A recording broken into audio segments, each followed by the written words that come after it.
Fique atentas aos trabalhos e à dor para que os possas tomar em tuas mãos. Assim se escreve desamparado, tu tens sido defensor do órfão Cindy.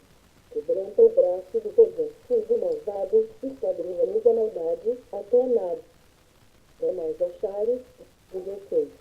O Senhor é rei eterno da sua terra só.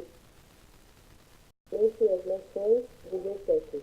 Tens ouvido, Senhor, o desejo dos inimigos, tu lhe fortalecerás o coração e lhes atingirás de jeito para fazer justiça ao órfão e ao oprimido, a fim de que o homem, que é da terra, já não infunda terror. Salmo 11. No Senhor me refugio.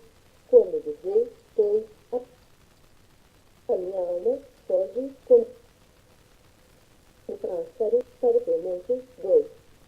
Porque os ímpios armam o arco, disponha a sua flecha na corda para as ocultas dispararem contra os ventos do coração.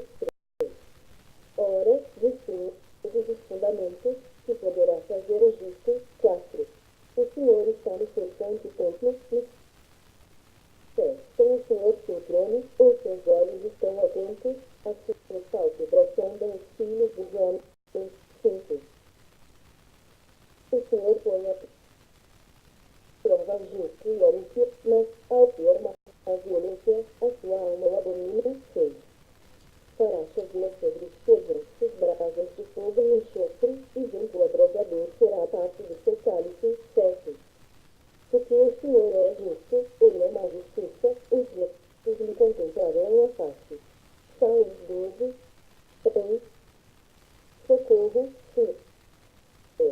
Porque já não há homens piedosos, desaparecem os fiéis entre os filhos dos homens. 2.